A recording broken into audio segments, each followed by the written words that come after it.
नमस्कार दोस्तों, आप सभी का स्वागत है। आज के इस वीडियो में तो चलिए जानते हैं बिहार के सभी 38 जिलों के छोटी बड़ी खबरों को केवल 20 मिनट में। बिहार में जीविका दीदियों को मिलेगी 125 दिन के रोजगार की गारंटी। 6,715 करोड़ से शुरू होगी नई योजना। बिहार में वीबीजी रामजी योजना लागू की गई है, जिसके तहत अकुशल श्रमिकों और जीविका दीदियों को 125 दिनों का रोजगार मिलेगा। यह योजना 1 जुलाई से शुरू होगी, जिसमें जीविका दीदियों के लिए ग्रामीण हाट और राष्ट्रीय नेटवर्किंग की व्यवस्था होगी। पटना हाईकोर्ट ने अतिक्रमण और जल निकासी मामले पर सुनवाई करते हुए राज्य सरकार से अगली सुनवाई में विस्तृत रिपोर्ट मांगी। मित्रमंडल कॉलोनी बेउर की जनहित याचिका पर चीफ जस्टिस मीनाक्षी मदन राय की खंडपीठ ने सुनवाई की। बेउर स्थित मित्रमंडल कॉलोनी में सड़क निर्माण, जल निकासी व्यवस्था और अतिक्रमण हटाने में कथित लापरवाही को लेकर दायर लोकहित याचिका पर पटना हाईकोर्ट ने राज्य सरकार से रिपोर्ट तलब की है। कोर्ट ने सुनवाई के दौरान संबंधित अधिकारियों की कार्यप्रणाली पर सवाल उठाते हुए इस मामले को गंभीर बताया। लालू राबड़ी पर सीएम सम्राट चौधरी का बड़ा हमला, बोले इतिहास निकाल रहा, सारा हिसाब होगा। मुख्यमंत्री सम्राट चौधरी ने अति पिछड़ा महासम्मेलन के मंच से पूर्व सीएम लालू यादव और रबड़ी देवी पर बड़ा हमला किया है। कहा है कि उनकी सुरक्षा में 150 पुलिसकर्मी आज भी तैनात हैं, फिर भी सुरक्षा में कटौती की बात करते हैं। ये भी कहा है कि पटना से लेकर गोपालगंज और दिल्ली तक उनके कितने मकान हैं, इसकी गिनती नहीं है। फिर भी परिवार के सभी लोगों को अलग अलग बंगला चाहिए। राज्य में सरकारी भूमि की सुरक्षा और भूमि अभिलेखों की शुद्धता सुनिश्चित करने के लिए राजस्व एवं भूमि सुधार विभाग ने महत्वपूर्ण पहल की है। विभाग ने सभी जिलाधिकारियों को निर्देश जारी करते हुए कहा है कि दाखिल खारिज म्यूटेशन के प्रत्येक मामले के निष्पादन से पहले संबंधित जमाबंदी का सरकारी भूमि अभिलेखों से अनिवार्य रूप से मिलान किया जाए। इसका उद्देश्य सरकारी भूमि पर गलत तरीके से जमाबंदी कायम होने की संभावना को समाप्त करना तथा सरकारी संपत्तियों की प्रभावी सुरक्षा सुनिश्चित करना है। भविष्य के डॉक्टर निकले अमुन्ना भाई। 10-12 लाख लेकर दे रहे थे नीट परीक्षा। एमबीबीएस का छात्र ही मास्टरमाइंड। लखीसराय में नीट पुनर्परीक्षा के दौरान पकड़े गए सॉल्वर गिरोह ने मेडिकल प्रवेश परीक्षाओं में चल रहे एक संगठित नेटवर्क की ओर इशारा किया है। प्रारंभिक पुलिस जांच और पूछताछ में सामने आया है कि मूल अभ्यर्थियों की जगह परीक्षा देने के लिए मेडिकल छात्रों और अभ्यर्थियों के बीच 10 से 12 लाख रुपए तक की डील तय की गई थी। गांव में न स्कूल न आंगनबाड़ी। मां ने समूह से लोन लिया और बहन ने भाई के लिए छोड़ दी थी मेडिकल की तैयारी। कैमूर के भगवती का आईआईटी में हुआ चयन। कौन कहता है आसमां में सुराख हो नहीं सकता, एक पत्थर तो तबीयत से उछालो यारो।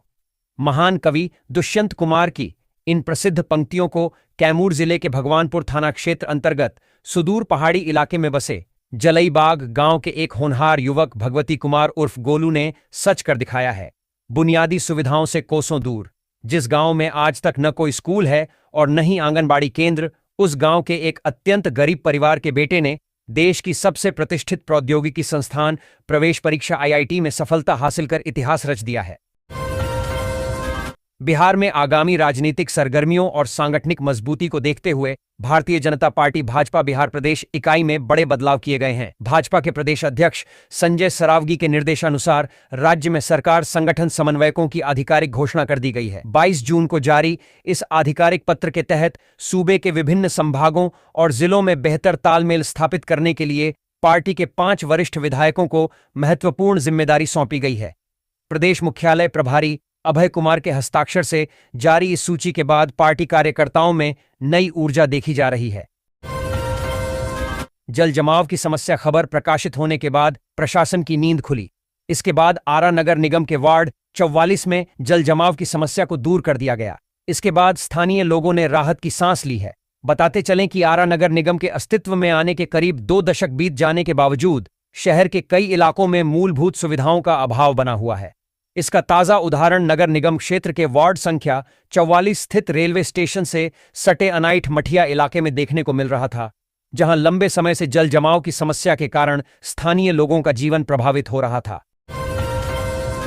भोजपुर के शाहपुर थाना क्षेत्र के बिलौटी गांव में 17 जून को हुई पुलिस मुठभेड़ को लेकर सूबे की सियासत पूरी तरह गर्मा गई है। पूर्व केंद्रीय मंत्री अश्विनी चौबे ने इस मामले को लेकर पुलिसिया कार्रवाई पर गंभीर सवाल उठाए हैं। उन्होंने इस घटना को बेहद दुर्भाग्यपूर्ण बताते हुए कहा कि यह एनकाउंटर पूरी तरह से फेक फर्जी है।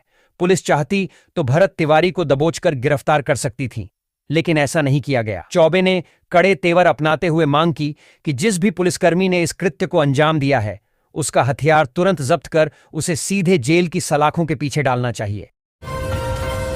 पटना के पीरबहोर थाने में 36 साल बाद एक हिंदू अधिकारी राजकुमार सिंह को थाना प्रभारी नियुक्त किया गया है।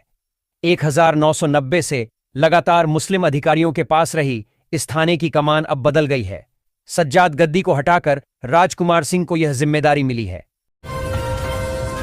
राज्य में सरकारी भूमि की सुरक्षा और भूमि अभिलेखों की शुद्धता सुनिश्चित करने के लिए राजस्व एवं भूमि सुधार विभाग ने महत्वपूर्ण पहल की है।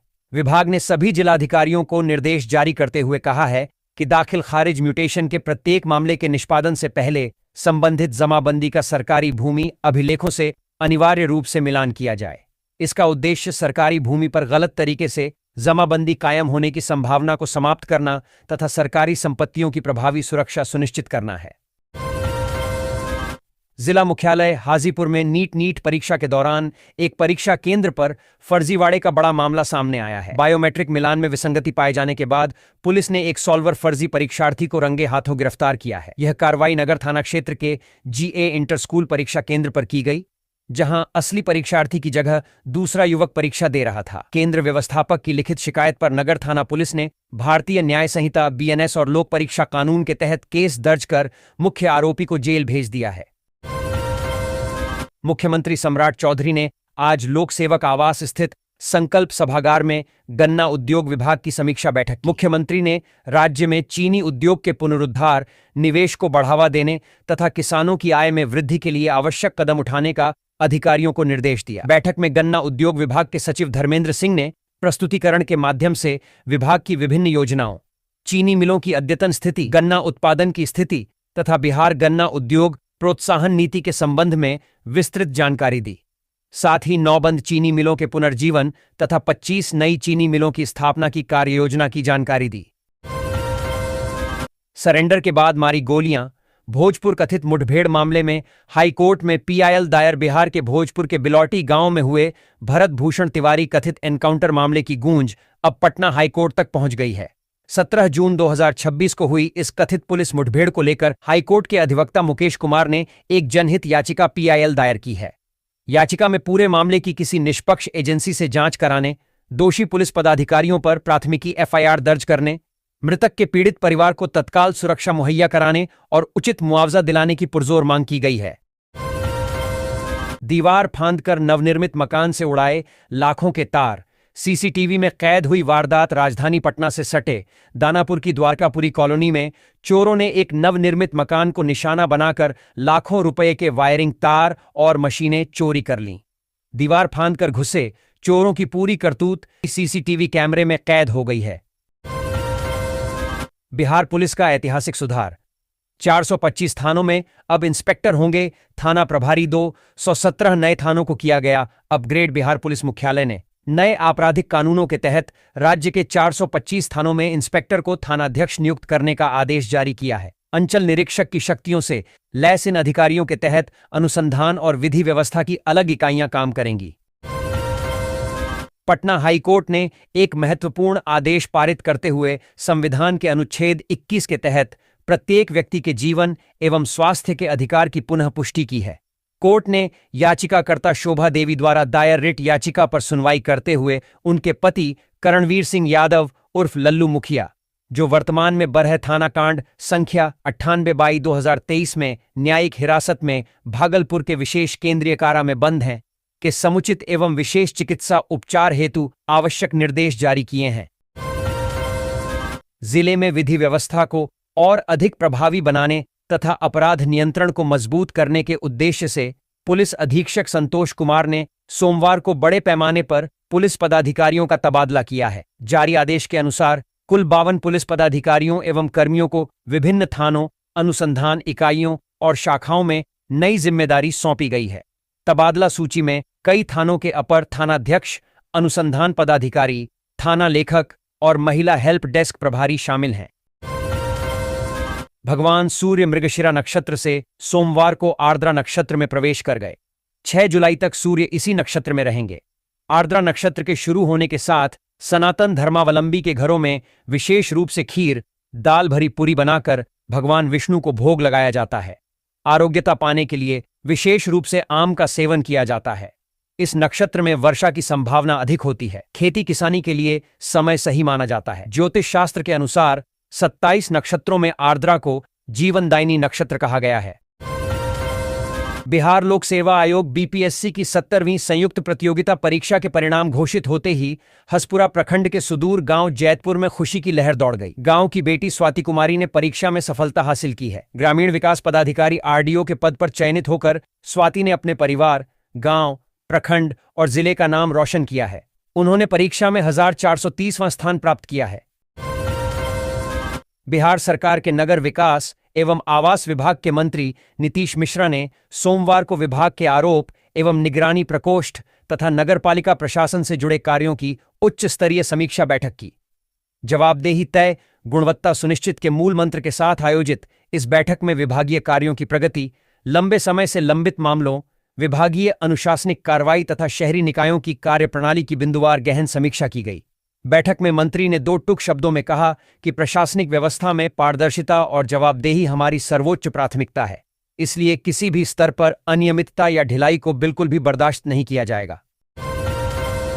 भारतीय जनता पार्टी बीजेपी द्वारा आयोजित अति पिछड़ा समाज कार्यक्रम में बिहार के मुख्यमंत्री सम्राट चौधरी और मंत्री प्रमोद चंद्रवंशी ने विपक्ष पर तीखा हमला बोला और अति पिछड़ा समाज के विकास के लिए एनडीए सरकार की प्रतिबद्धता दोहराई। सम्मेलन को संबोधित करते हुए सीएम सम्राट चौधरी ने कर्पूरी ठाकुर अमर रहे के नारों के साथ अपना भाषण शुरू किया। उन्होंने हुंकार भरते हुए कहा कि जब तक आपका भाई सम्राट चौधरी यहां है, तब तक कोई माई का लाल अति पिछड़ों का कुछ नहीं बिगाड़ सकता। मुजफ्फरपुर के विकास को अब नई रफ्तार मिलने वाली है। बिहार शहरी परिवर्तन कार्यक्रम के तहत विश्व बैंक के सहयोग से शहर को आधुनिक तकनीकी सुविधाओं से लैस करने और एक प्रमुख पर्यटन केंद्र के रूप में विकसित करने की दिशा में बड़ी पहल शुरू हो गई है। इस महत्वाकांक्षी योजना को लेकर विश्व बैंक की उच्चस्तरीय टीम ने मुजफ्फरपुर का दौरा कर विकास परियोजनाओं का जायजा लिया और संबंधित अधिकारियों के साथ विस्तृत मंथन किया। बिहार में चली तबादला एक्सप्रेस। 16 आईएएस अफसरों के बदले विभाग, कई निगमों के कमिश्नर और डीडीसी शिफ्ट। बिहार सरकार ने 16 आईएएस अधिकारियों का तबादला करते हुए उन्हें नई जिम्मेदारियां सौंपी हैं। इसमें 4 पूर्व जिलाधिकारी, 3 नगर निगम आयुक्त और 3 उप विकास आयुक्त शामिल हैं, जिन्हें विभिन्न विभागों में पदस्थापित किया गया है। बिहार सरकार के नगर विकास एवं आवास विभाग के मंत्री नीतीश मिश्रा ने सोमवार को विभाग के आरोप एवं निगरानी प्रकोष्ठ तथा नगरपालिका प्रशासन से जुड़े कार्यों की उच्च स्तरीय समीक्षा बैठक की। जवाबदेही तय, गुणवत्ता सुनिश्चित के मूल मंत्र के साथ आयोजित इस बैठक में विभागीय कार्यों की प्रगति, लंबे समय से लंबित मामलों, विभागीय अनुशासनिक कार्रवाई तथा शहरी निकायों की कार्यप्रणाली की बिंदुवार गहन समीक्षा की गई। बैठक में मंत्री ने 2 टूक शब्दों में कहा कि प्रशासनिक व्यवस्था में पारदर्शिता और जवाबदेही हमारी सर्वोच्च प्राथमिकता है, इसलिए किसी भी स्तर पर अनियमितता या ढिलाई को बिल्कुल भी बर्दाश्त नहीं किया जाएगा। समाज में अक्सर यह माना जाता है कि विवाह और बच्चों की जिम्मेदारियों के बाद महिलाओं के करियर और सपनों के रास्ते सीमित हो जाते हैं, लेकिन पटना के लोहानीपुर की रहने वाली स्वीटी राज ने अपनी दृढ़ इच्छा शक्ति से इस धारणा को पूरी तरह बदल दिया है। बिहार लोक सेवा आयोग 70वीं बीपीएससी परीक्षा में शानदार सफलता हासिल कर स्वीटी राज का चयन बिहार राजस्व सेवा के अधिकारी के रूप में हुआ है। एक समय पारिवारिक संकट और पिता के साथ हुई दुखद घटना के कारण परिवार की सबसे बड़ी संतान होने के नाते उन्हें दिल्ली विश्वविद्यालय से अपनी बायोटेक्नोलॉजी की पढ़ाई बीच में ही छोड़नी पड़ी थी, लेकिन उन्होंने हार नहीं मानी। बिहार की राजधानी पटना में आगामी 4 सितंबर को श्री कृष्ण जन्मोत्सव के पावन अवसर पर एक ऐतिहासिक और विशाल शोभायात्रा निकालने की तैयारियां बड़े स्तर पर शुरू हो गई हैं। इस भव्य आयोजन को लेकर पटना सिटी में समाज के प्रबुद्धजनों, विभिन्न धार्मिक संस्थाओं के प्रतिनिधियों और सनातन धर्मावलंबियों की एक महत्वपूर्ण बैठक आयोजित की गई। इस बैठक का मुख्य उद्देश्य शोभायात्रा की रूपरेखा तैयार करना और इसे भव्य रूप देना था। आयोजकों का अनुमान है कि इस बार श्री कृष्ण जन्मोत्सव पर निकलने वाली इस शोभायात्रा में लाखों की संख्या में श्रद्धालु शामिल होकर पुण्य के भागी बनेंगे। बिहार में हुए प्रशासनिक फेरबदल के तहत रोहतास जिले के नए जिलाधिकारी डीएम के रूप में वर्ष 2019 बैच के आईएएस अधिकारी दीपक कुमार मिश्रा ने विधिवत पदभार ग्रहण कर लिया है। समाहरणालय स्थित जिलाधिकारी कक्ष में निवर्तमान डीएम उदिता सिंह ने उन्हें प्रभार सौंपा और नए दायित्वों के लिए शुभकामनाएं दी। इस पदभार ग्रहण समारोह के दौरान जिला प्रशासन के कई वरीय अधिकारी और कर्मचारी मुख्य रूप से मौजूद रहे। एक जिलाधिकारी के रूप में आईएएस दीपक कुमार मिश्रा की यह पहली पोस्टिंग है, जिससे जिले के प्रशासनिक हलकों में नई ऊर्जा देखी जा रही है।